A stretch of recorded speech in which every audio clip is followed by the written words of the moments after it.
Ferdinand R. Marcos Jr. and First Lady Luis Araneta Marcos.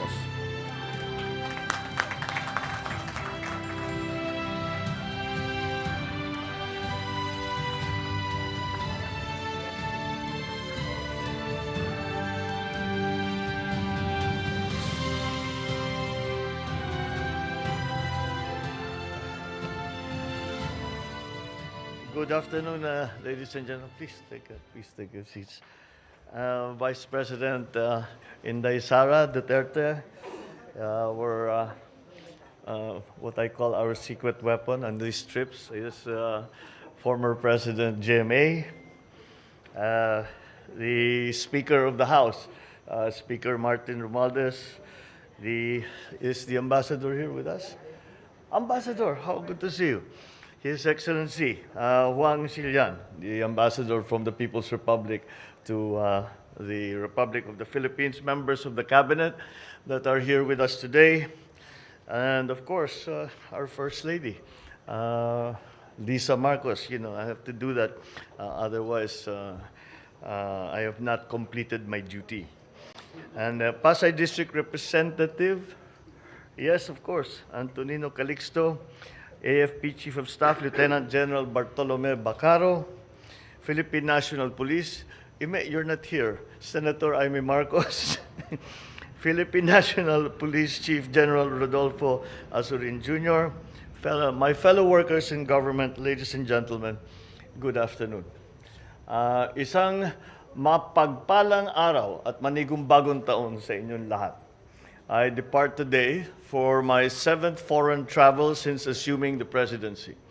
Upon the invitation of President Xi Jinping, I will be undertaking a 48-hour visit to the People's Republic of China. Significantly, this will be my first bilateral visit to a non-ASEAN country. I took a similar journey to China as a young man several decades ago, and I was witness to a historic milestone in Philippine foreign policy as I accompanied my mother, former First Lady Imelda Marcos, in 1976, as she laid the groundwork for the establishment of diplomatic relations between our two countries. Eventually, my father formally forged in June 1975 that diplomatic agreement. Since then, I have watched the development of our bilateral ties with great interest and attention. In undertaking this trip, I continue that legacy of strengthening the bonds of friendship established between the Filipino and Chinese peoples and fostering bilateral ties to a higher plane of cooperation. Although diplomatic relations between the Philippines and China were established only 47 years ago, our history of friendly exchanges with our northern neighbor goes back centuries. Bilateral cooperation has grown steadily. Today, our ties are deep, multifaceted, and mutually beneficial. China is our largest trading partner, a major source of official development assistance, and before the pandemic, the second largest source of tourist arrivals. As I leave for Beijing, I will be opening a new chapter in our comprehensive strategic cooperation with China. We will seek to foster a meaningful relation and broaden our cooperation in various areas, such as agriculture, energy, infrastructure, science and technology, trade and investment, and people-to-people exchanges, amongst others. I look forward to my meeting with President Xi as we work towards shifting the trajectory of our relations to a higher gear that would hopefully bring numerous prospects and abundant opportunities for the peace and development to the peoples of both our countries. In this regard, I also look forward to discussing political security issues of a bilateral and regional nature. The issues between our two countries are problems that do not belong between two friends such as Philippines and China.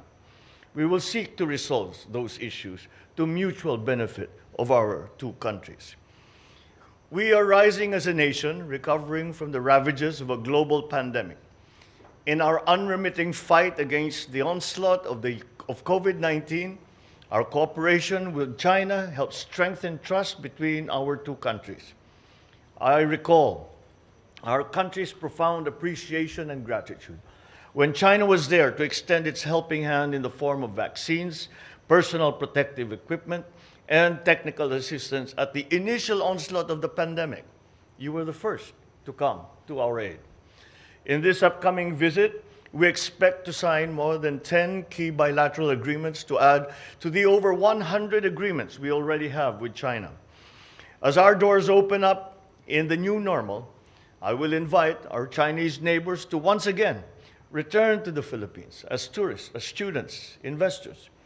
Aside from sharing the wonders of our archipelago with our Chinese friends, strengthened people-to-people exchanges will allow us to bridge gaps in understanding between our two countries at every level. I shall push for the resumption of tourism and cultural cooperation between our two countries. In Beijing, we will seek to harness the potentials of our vibrant trade and investment relations as we accelerate the post-pandemic growth of our economy. In these meetings, I will be joined by key private sector representatives who have been and will continue to be our partners in boosting our economy. I hope to return home to the Philippines with a harvest of agreements and investments that will benefit our countrymen and further strengthen the foundation of our economic environment. As with my previous state visits last year, we will continue to pursue initiatives in the priority areas that we have identified: the agricultural sector, the guaranteed food supply, the guarantee of prices, of food prices that are affordable to all Filipinos, our long-term strategies and plans on energy, particularly renewable energy, and our long-term plans for our nation's emergence into the new global, sustainable digital economy. Thank you very much, and wish me luck on this very important trip that we are taking.